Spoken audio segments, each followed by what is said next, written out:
underway at 11 Eastern. The House continuing work today on Defense Department spending for the next budget year. Members going through amendments to the bill. They are expected to finish it today, and you can see live coverage of that debate on our companion network, C-SPAN. Here on C-SPAN 2 now, live coverage of the U.S. Senate. The Senate will come to order. The chaplain, Dr. Barry Black, will lead the Senate in prayer.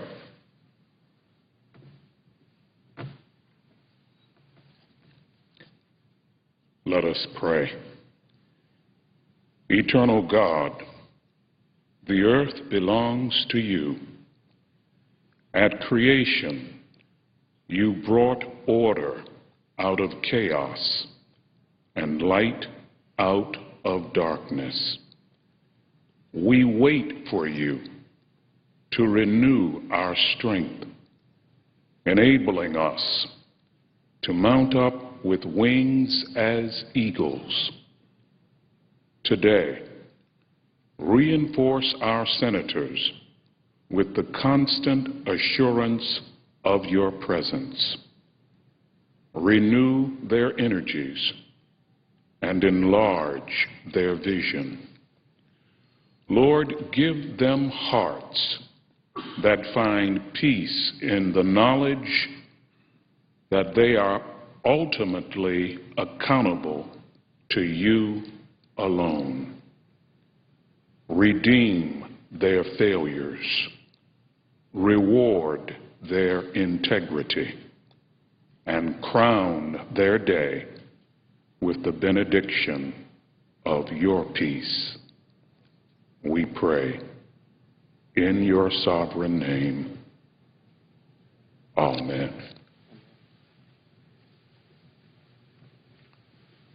Please join me in the Pledge of Allegiance to our flag. I pledge allegiance to the flag of the United States of America and to the republic for which it stands, one nation, under God, indivisible, with liberty and justice for all.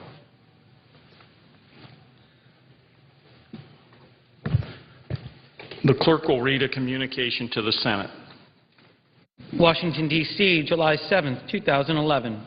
To the Senate, under the provisions of Rule 1, Paragraph 3 of the Standing Rules of the Senate, I hereby appoint the Honorable Tom Udall, a senator from the state of New Mexico, to perform the duties of the chair. Signed, Daniel K. Inouye, President pro tempore. Mr. President. Majority Leader is recognized. Following any leader remarks, the Senate will resume the motion to proceed to S. 1323, which is a bill to express the sense of the Senate on shared sacrifice in resolving the budget deficit. With the time until 10 a.m. this morning equally divided and controlled between two leaders or the designees. At 10 a.m. there will be a roll call vote on the motion and vote cloture on the motion to proceed to S. 1323. Mr. President, I think this should be the only vote of the day, although we can't be specific on that. There could be some procedural issues that arise during the morning, but we would hope that that will not be the case. Mr. President, today the Senate will consider legislation calling on millionaires and billionaires to contribute to this country's effort to reduce our deficit. The poor, the middle class, children, and seniors have already been asked to make sacrifices to help get our fiscal house in order. This legislation would reaffirm the Senate's commitment to ensuring the extremely wealthy are asked to make similar sacrifices. This principle, that all Americans should contribute their fair share as we work together to reduce the deficit, is so common sense it should go without saying. Yet Republicans boast of their opposition to having the very affluent not pay their fair share. This is a simple, straightforward statement by my Republican colleagues. Listen to this. Any agreement to reduce the budget deficit should require that those earning $1 million or more per year make a meaningful contribution to the deficit reduction effort. My Republican colleagues reject that. Democrats believe all Americans, including those who can afford private jets and yachts, should contribute to the collective effort to reduce the deficit. The question is, why aren't Republicans willing to do the same? They say it's because they're looking out for the people. That claim, Mr. President, is ridiculous. This claim is without foundation. It's really preposterous. Let's talk about the millionaires and billionaires Republicans are determined to protect above all else. Less than 1/4% of tax returns filed in the United States each year belong to the people making more than $1 million. 25% of 1%, a quarter percent of 1%. These same people are the 1% of Americans who control 50% of this country's wealth. We're speaking of the Warren Buffetts of the world. Warren Buffett's my friend. I have great respect and admiration for him. But he's extremely wealthy. And what does Warren Buffett, who's the second or third richest man in the world, say about contributing his fair share? He welcomes it. In fact, Mr. Buffett criticized a system in which his secretary gives a greater share of her income to the government each year than this man, worth more than $50 billion. Here he says, in the luckiest 1% of humanity, you owe it to the rest of humanity to think about the other 99%. That's what he said. That's what Warren Buffett said about contributing his fair share. Since the late 1970s, incomes for the lucky 1% of America have risen by 281%. In the last three decades have been very, very good to the very, very wealthy.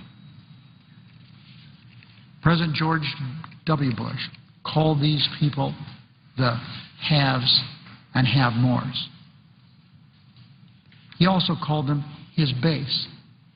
And right now the Republican Party is putting what is good for this very small base ahead of what is very good for this great nation. The legislation before us asks only this, that each American be part of the solution rather than part of the problem. In poll after poll, Americans have endorsed this principle.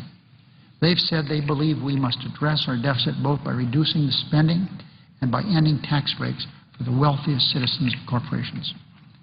We've heard that. Democrats have heard that. If Warren Buffett chooses to buy a private jet or a whole fleet of them, that's okay. But the American taxpayer shouldn't give him a special tax break for buying his own jet airplane. Our country is facing a crisis. We face mounting debt brought on by a decade of war and tax breaks for the wealthy. And we face the prospect that Republicans will force us to default on our financial obligations for the first time in our nation's history. Difficult choices must be made. Together, we should consider cutting programs that help real people in very real ways. Eliminating tax breaks for oil companies making record profits, corporations that ship jobs overseas, and the owners of private jets and yachts should be the easy part of this problem to solve. Yet Republicans walked away from the negotiating table when a solution was in sight because they said no to fairness. Democrats had already agreed to trillions in difficult cuts in order to prevent a default crisis and avert a worldwide depression. Then Republicans walked away from the table to help the 1% of Americans fortunate enough to not need any extra help. How do Republicans explain this to their constituents back home? Very carefully. Why? Because as middle-class families struggle to make ends meet, my Republican colleagues are risking the financial future of this country and the world for the sake of people who can afford private jets and yachts. I can't imagine that conversation. Asking millionaires and billionaires to contribute to solving this nation's deficit crisis is not unreasonable. It's just plain common sense and simple fairness. Now, Mr. President, we're going to have a vote in just 20 minutes or so. And probably what my Republican colleagues will do is to vote to allow us to proceed to this. Now, that would be great if there was some sense that they agreed what we were trying to do. That is, that they want the millionaires and billionaires to contribute their fair share. But as you know, the rules here, this will only allow us to move the next step and be actually on the bill. So when we get on the bill, I'd tell everyone here, if we can work on an agreement to have some fixed amendments and work on it, I'd be happy to do that, to show how we used to do things around here. But if this means a free-for-all and offering amendments on abortion and war fighting and all this kind of stuff, we can't do that. We need to relate these next few weeks to a debate dealing with the deficit problems we have in this country, and they're significant. Mr. President. The Republican leader is recognized. Later this morning, we'll have a vote on whether to proceed to a non-binding resolution on whether or not we should raise taxes at a time when 14 million Americans are out of work. I oppose the resolution, but I'll vote to move to it so that we can finally have a real debate about the economic crisis that we face. That's what we were supposed to be doing this week, and that's what we'll do. This is an important debate to have as discussions continue over at the White House this morning in connection with the President's request to raise the debt ceiling. Americans want to know where their elected representatives stand on these issues. Today we'll have an opportunity to show them where we stand on entitlement reform, where we stand on government spending, where we stand on balancing the budget, where we stand on our unsustainable deficits and debt. For too long, Democrats have tried to evade these questions. It's been 799 days since Democrats passed a budget. 799 days. They've presented no plan to reduce our debt. So today is an opportunity to offer real ideas for addressing our debt and job crisis, to make our positions clear. And for our part, Republicans intend to offer more than a vague, non-binding resolution. Mr. President, I yield the floor.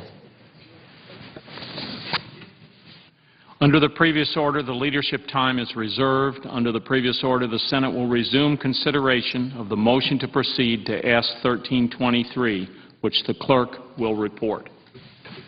Motion to proceed to the consideration of S. 1323, a bill to express the sense of the Senate on shared sacrifice in resolving the budget deficit.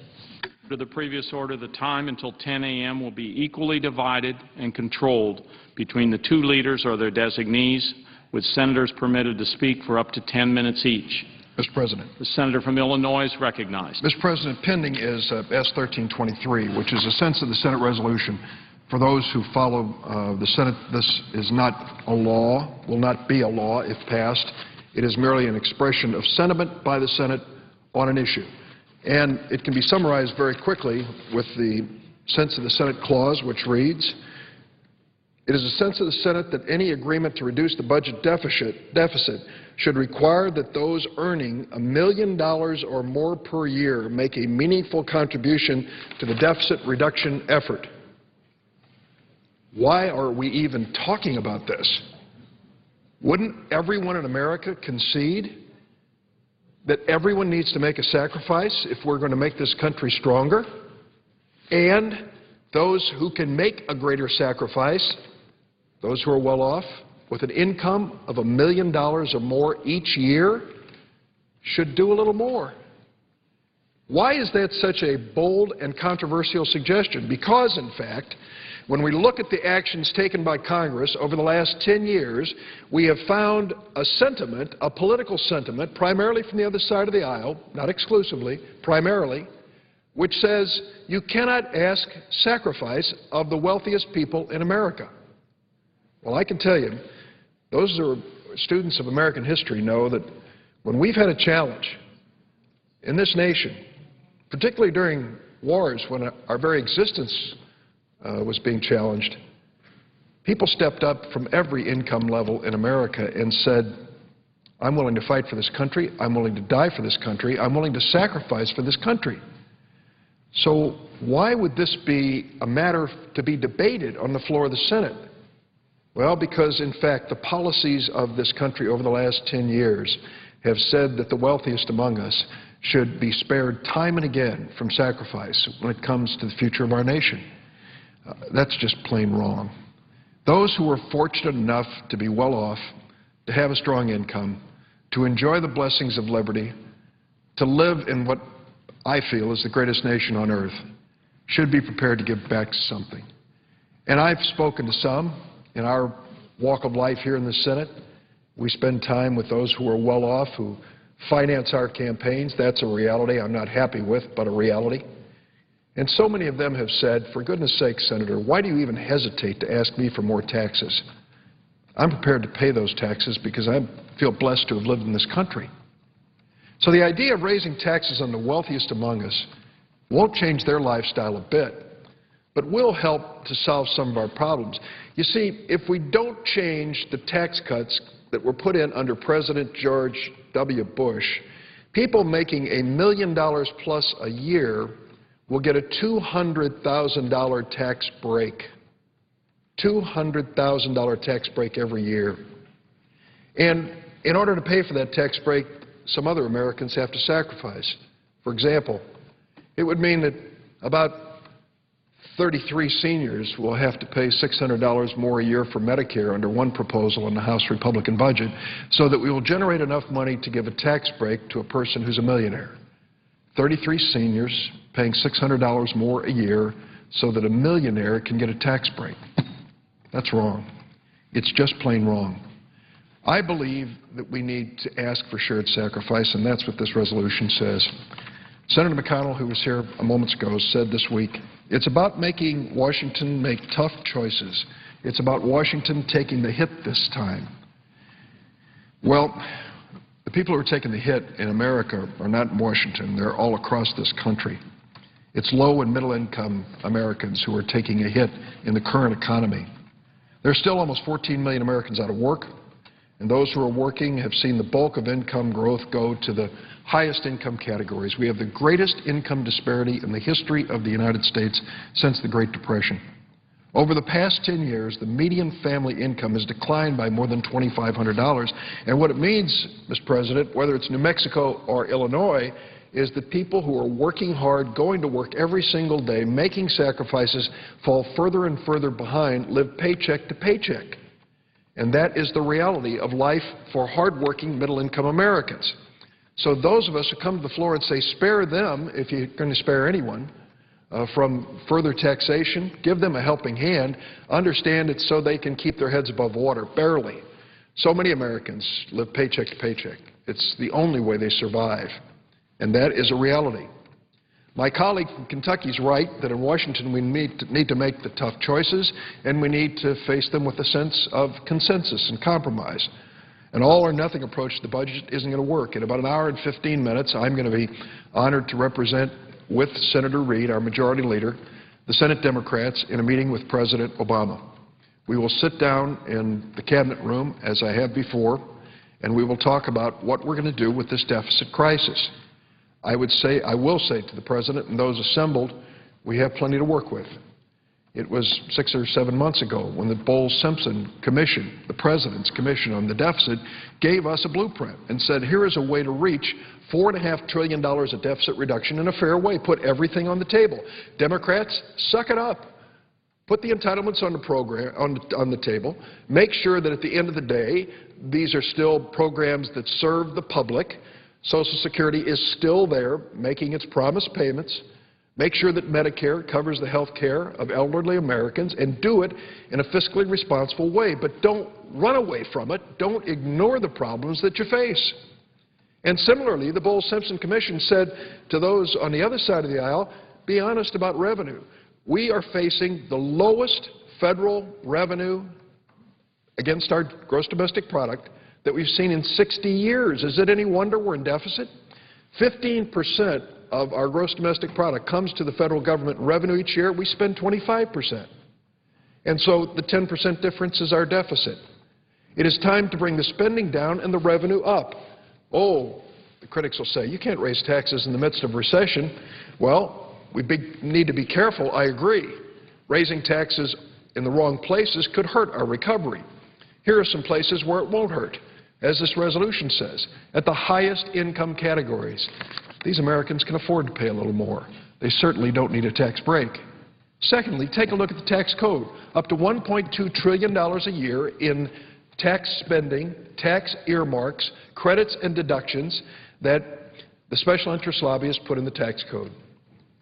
Many of them are absolutely indefensible, and we can't afford them anymore.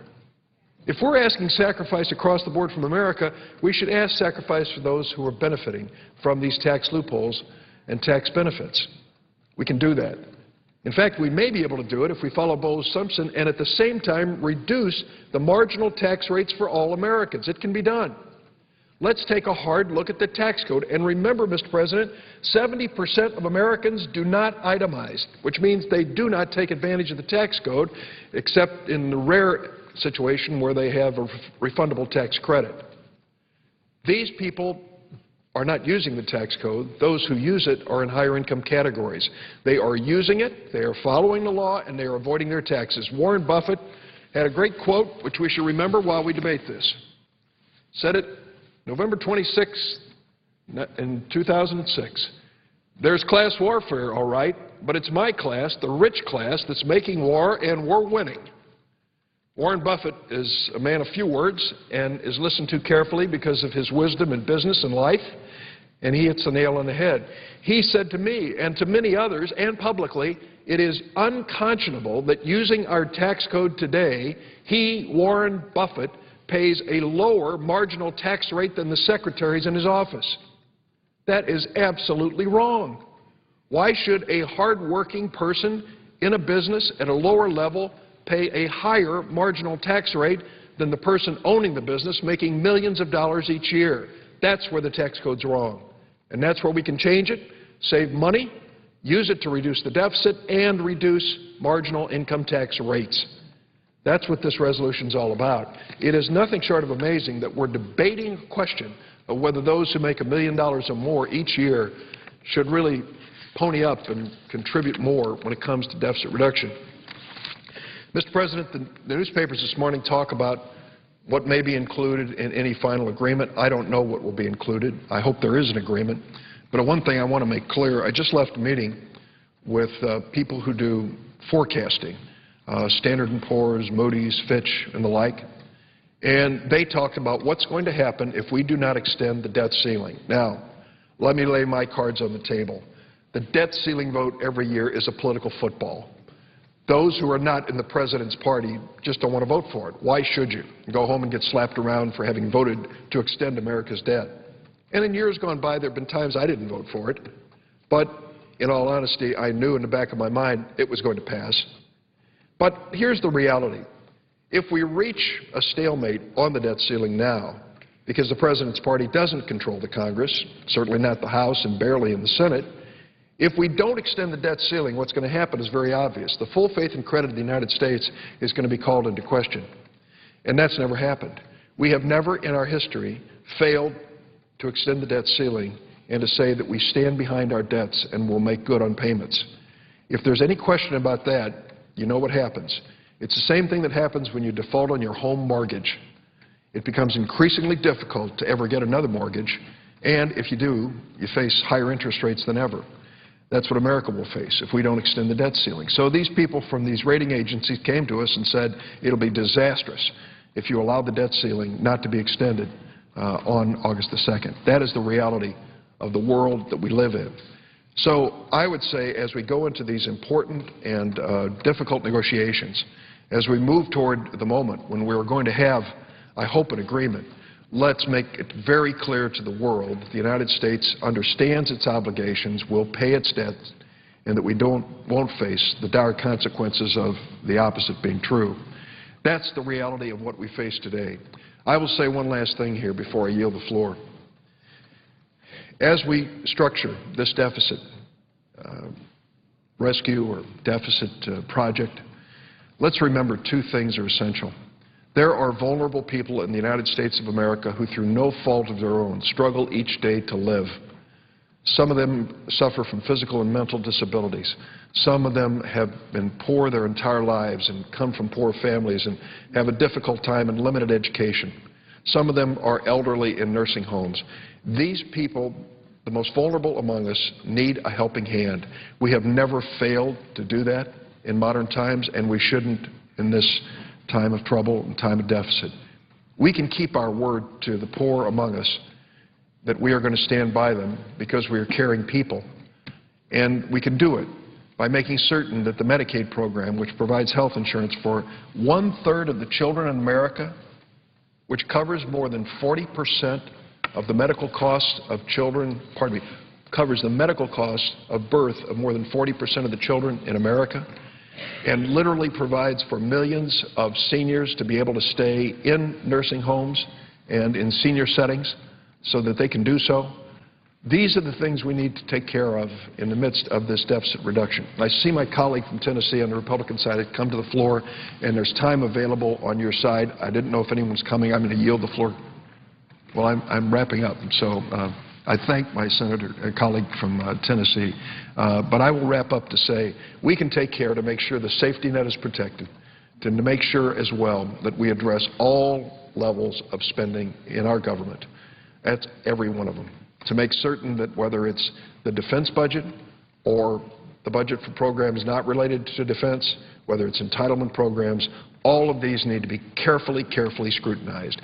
We can cut spending in a responsible, bipartisan way and show that we can bring our deficit down, strengthen this economy, and I think in the process, if we do it on a bipartisan basis, we're going to launch an economic recovery that inures to the benefit of all of us. If we don't, and this ends up in finger-pointing, I don't know who will take the fall for it. No one does. But the best thing we can do is to ignore that political aspect and deal with the reality of the challenge that we face. Mr. President, I yield the floor. Mr. President. Senator from Tennessee is recognized. I appreciate what the senator from Illinois said, and I would congratulate him. Not necessarily for the specifics of what he just said, but for his general demeanor and attitude throughout this entire discussion about the deficit and the debt. He's been one of those senators.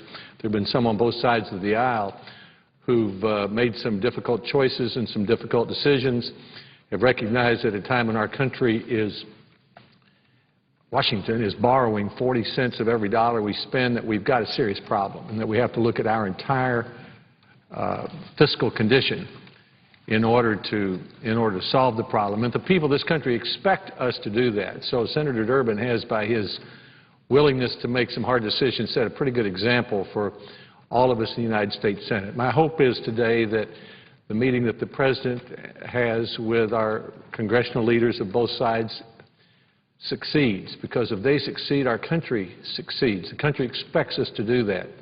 I hope they think big. I hope they swing for the fences and get a result and bring it back to us and let us consider it and hopefully enact it and get on to other things. The debt is a major long-term problem, not just for our grandchildren, but for us today.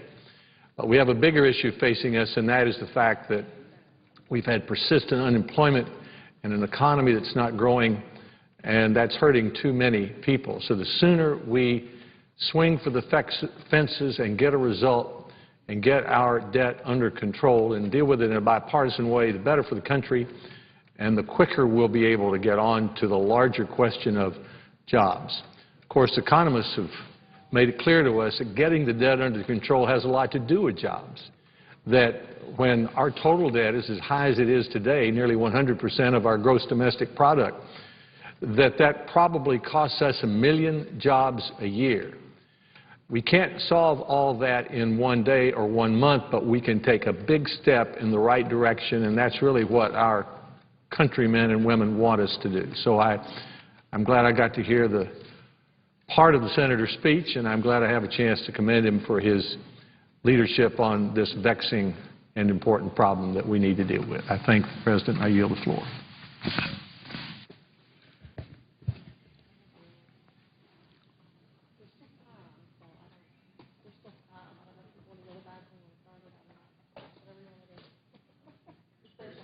The senator from Illinois is recognized. If it meets with the approval of the senator in leadership on the Republican side, I'd suggest we yield back all time and ask unanimous consent to begin the roll call. Is there objection? Without objection, so ordered. The clerk will report the motion to invoke cloture. We, the undersigned senators, in accordance with the provisions of Rule 22 of the Standing Rules of the Senate, hereby move to bring to a close the debate on the motion to proceed to calendar number 93 as 1323, a bill to express the sense of the Senate on shared sacrifice in resolving the budget deficit, signed by 17 senators. By unanimous consent, the mandatory quorum call has been waived. The question is the sense of the Senate that debate on the motion to proceed to S-1323, a bill to express the sense of the Senate on shared sacrifice in resolving the budget deficit, shall be brought to a close. The yeas and nays are mandatory under the rule. The clerk will call the roll. Mr. Akaka. Mr. Alexander.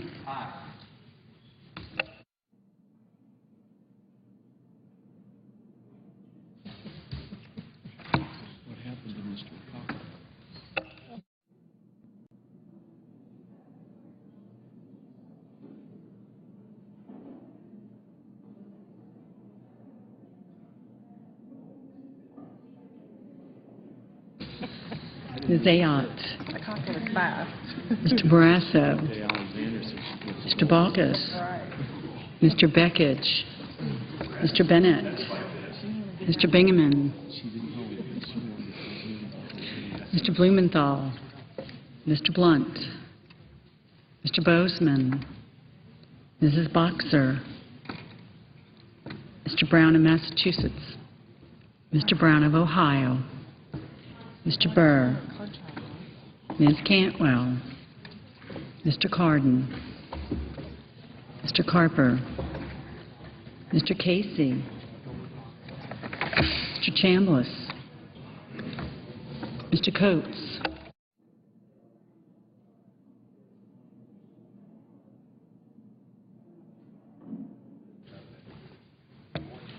Mr. Coburn. Mr. Cochran. Ms. Collins. Mr. Conrad. Mr. Coons. Mr. Corker. Mr. Cornyn. Mr. Crapo. Mr. Dement. Mr. Durbin. Mr. Enzi. Mrs. Feinstein. Mr. Franken. Mrs. Gillibrand. Mr. Graham. Mr. Grassley. Mrs. Hagan. Mr. Harkin. Mr. Hatch.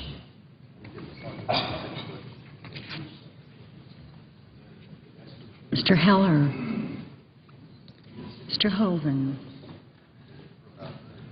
Mrs. Hutchison. Mr. Inhofe. Mr. Noway. Mr. Isaacson. Mr. Johans. Mr. Johnson of Wisconsin. Mr. Johnson of South Dakota. Mr. Carey. Mr. Kirk. Ms. Klobuchar. Mr. Cole. Mr. Kyle. Ms. Landrieu. Mr. Lautenberg. Mr. Leahy. Mr. Lee. Mr. Levin. Mr. Lieberman. Mr. Lugar. Mr. Manchin. Mr. McCain. Mrs. McCaskill. Mr. McConnell. Mr. Menendez. Mr. Merkley. Ms. Mikulski. Mr. Moran. Ms. Murkowski. Mrs. Murray. Mr. Nelson of Nebraska. Mr. Nelson of Florida.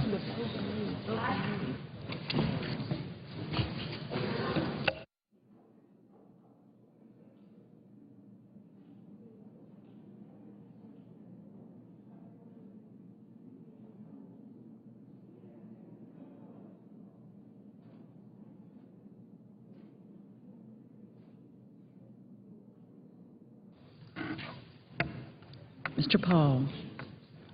Mr. Portman. Mr. Pryor. Mr. Reed of Rhode Island. Mr. Reed of Nevada. Mr. Risch. Mr. Roberts. Mr. Rockefeller. Mr. Rubio. Mr. Sanders. Mr. Mr. Schumer, Mr. Sessions, Mrs. Shaheen, Mr. Shelby, Ms. Snow, Ms. Stabenow, Mr. Tester, Mr. Thune,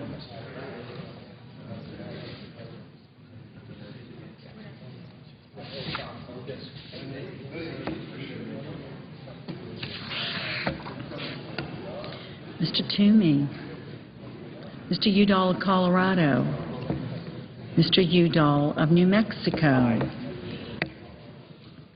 Mr. Vitter, Mr. Warner, Mr. Webb, Mr. Whitehouse,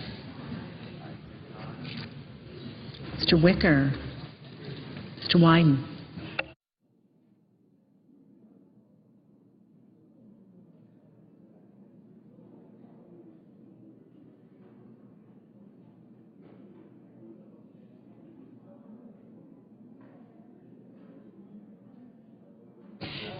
Senators voting in the affirmative: Alexander, Brown in Massachusetts, Coons, Durbin, Inouye, Kyle, McCaskill, Murray, and Udall of New Mexico.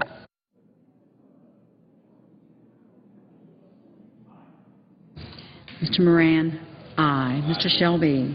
Shelby, aye. Mr. Johnson of Wisconsin, no.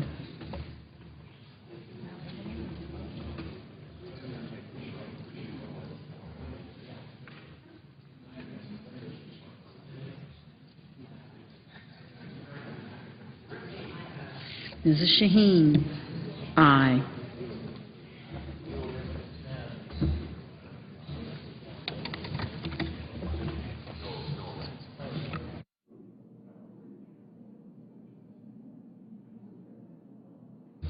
Mr. Whitehouse, aye.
Ms. Ayotte, no.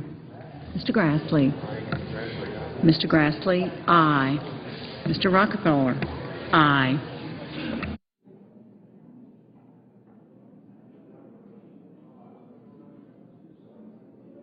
Mrs. Boxer, aye.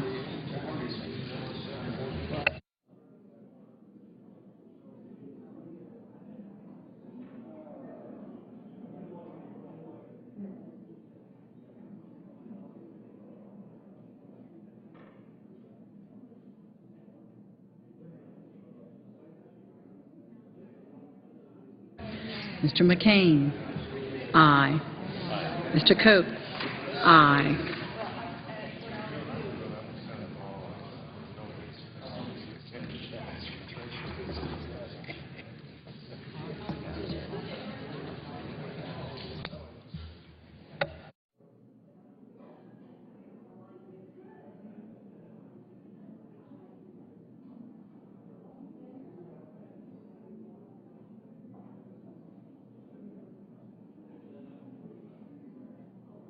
Mrs. Hutchison? Mrs. Hutchison, aye. Mr. Franken, aye. Ms. Collins, aye. Mr. Akaka? Aye. Mr. Cochran? Mr. Cochran? Aye. Mr. Vitter? Aye.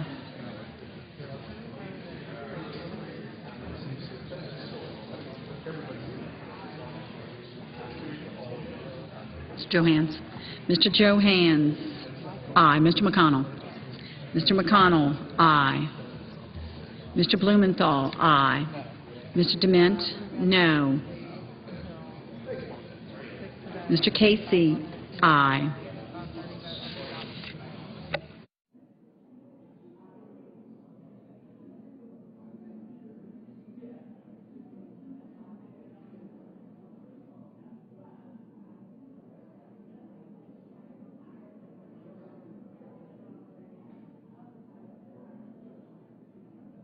Mr. Manchin?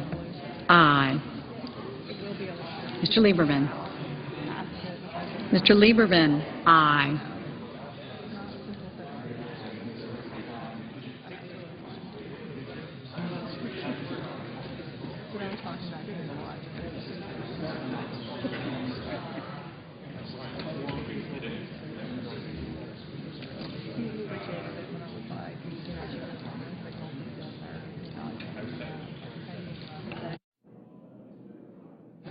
Mr. Johnson of South Dakota? Aye.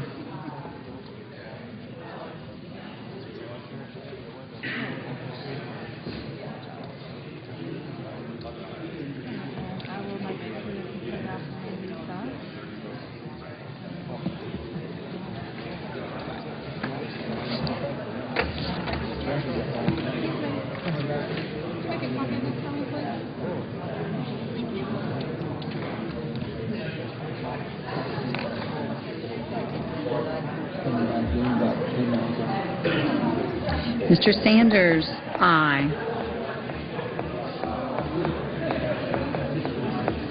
Mr. Corker? Mr. Corker? Aye. Ms. Stabenow? Ms. Stabenow? Aye. Mr. Bingaman? Mr. Bingaman? Aye. Ms. Klobuchar? How are you? Ms. Klobuchar? Aye. Mr. Lugar? Mr. Lugar? Aye.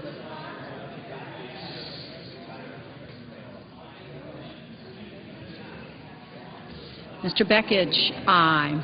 Mr. Lautenberg? Mr. Lautenberg? Aye.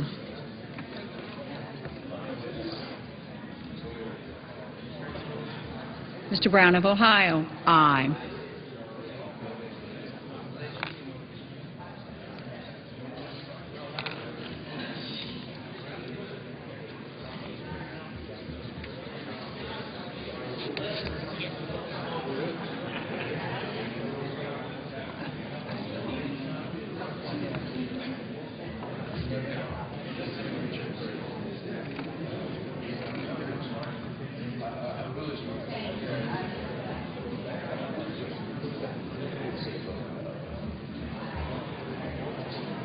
Mr. Blunt?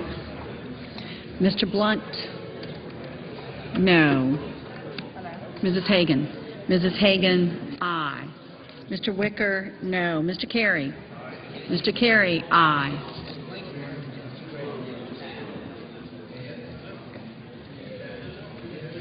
Mr. Isaacson? No. Mr. Chambliss? No. Yes.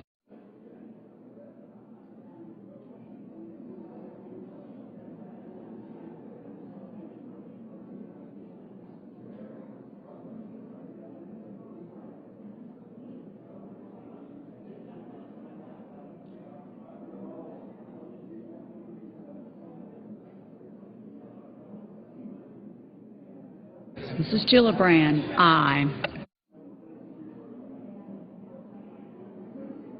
Mr. Hoven? Aye. Mr. Wyden?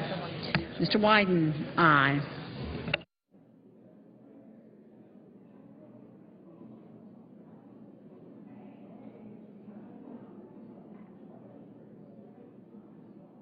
Mrs. Feinstein? Aye.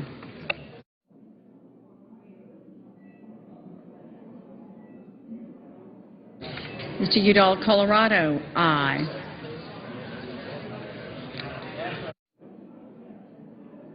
Mr. Reed of Rhode Island? Aye. Mr. Warner? Aye.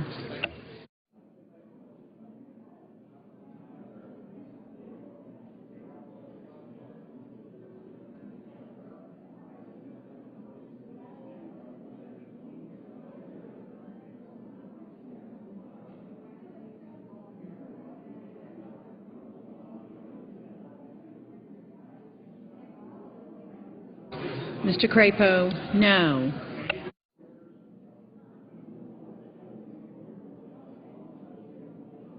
Mr. Webb, aye.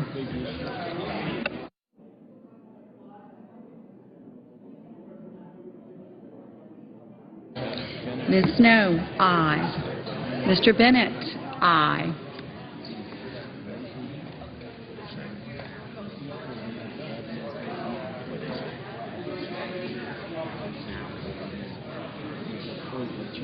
Mr. Coburn.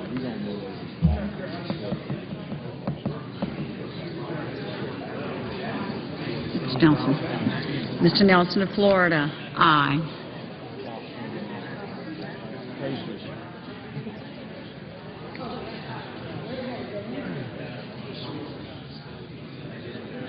Ms. Murkowski, aye.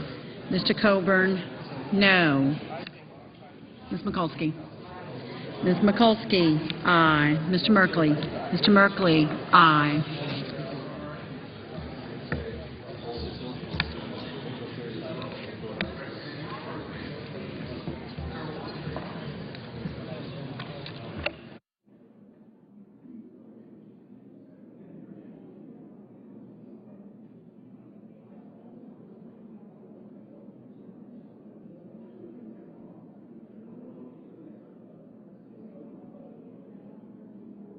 Mr. Cornyn, aye.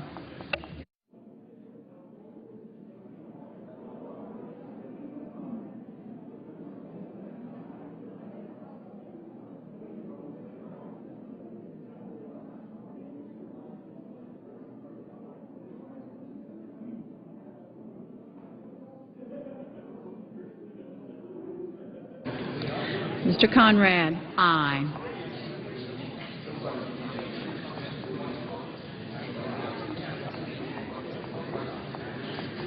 Mr. Nelson, Nebraska, no. Mr. Carper. Mr. Carper, aye.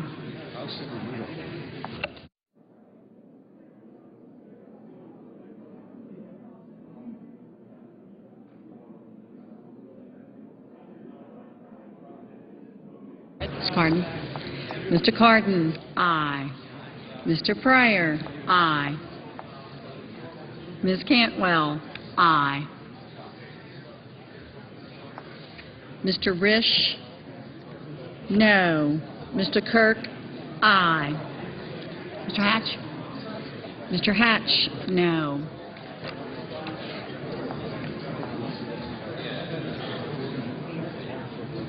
Mr. Toomey, no.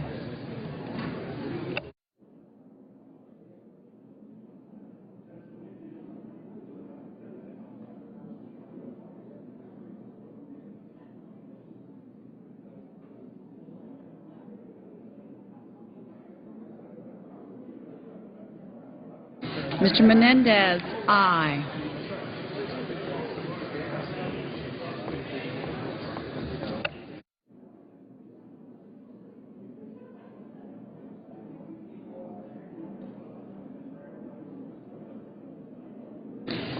Mr. Rubio, no.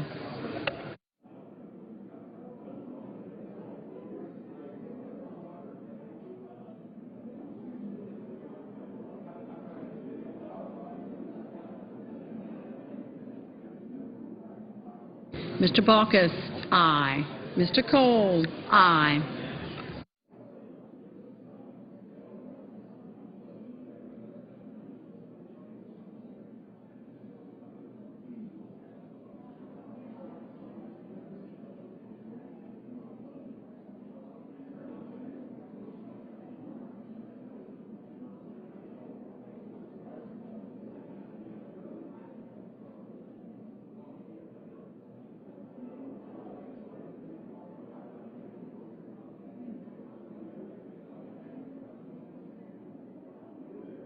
Mr. Graham, aye.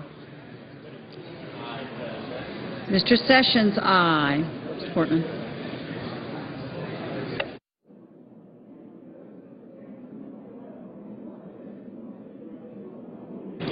Mr. Inhofe, no.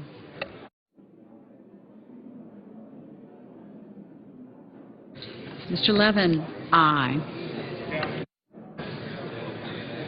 Mr. Paul, no. Mr. Lee, no.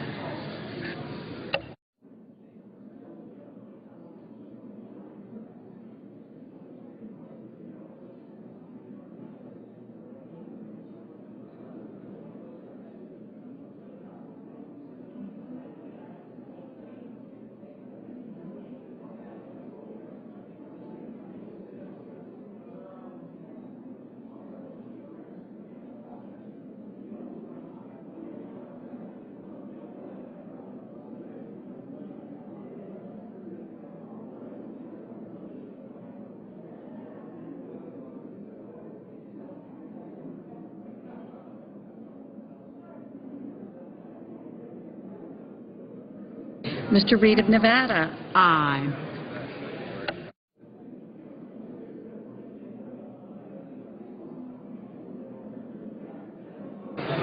Mr. Portman, no.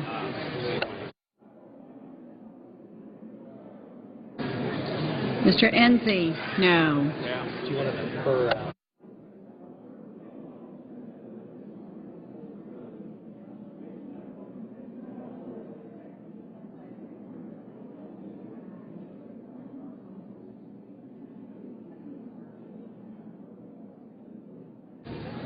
Mr. Thune, aye.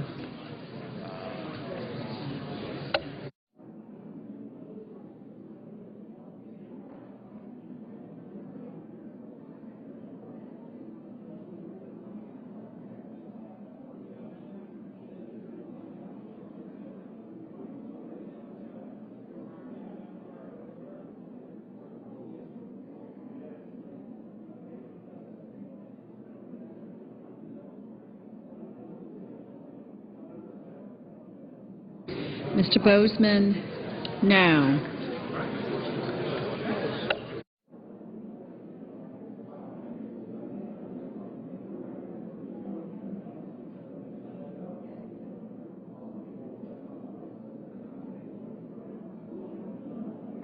Mr. Roberts, aye.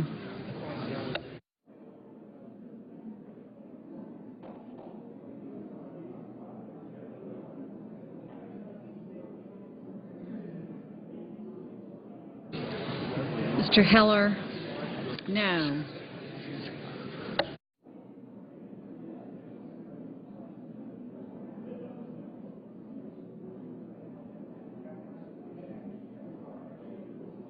Mr. Schumer, aye.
Mr. Barrasso, no.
Ms. Landrieu?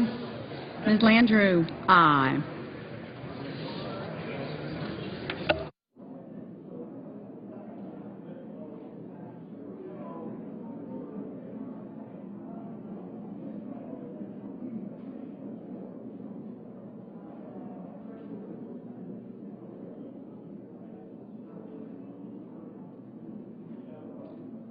Just his.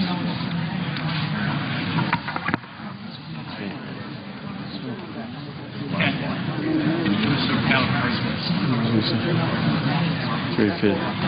Very good. Sounds really good. We ready to go, Lee? Are there any senators in the chamber who wish to vote or to change a vote? If not, on this vote, the yeas are 74, the nays are 22. 3/5 of the senators duly chosen and sworn having voted in the affirmative, the motion is agreed to. Mr. President. Majority Leader is recognized. We have order, please. Senate, please come to order. The Majority Leader is recognized.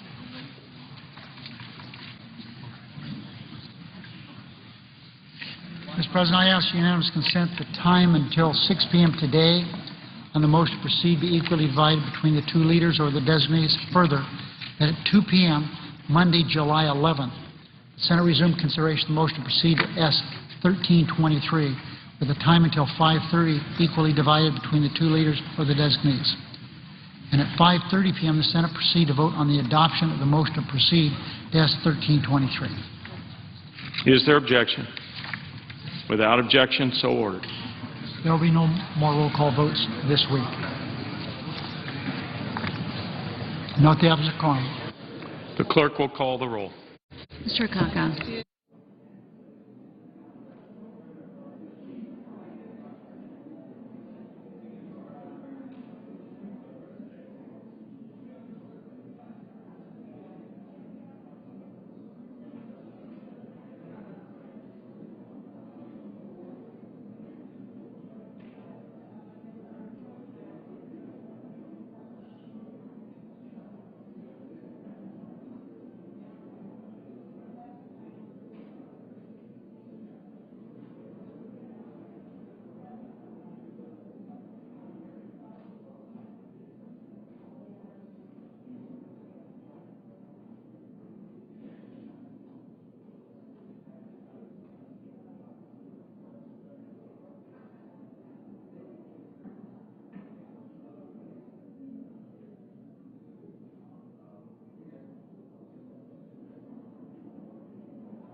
Mr. Alexander.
President. The senator from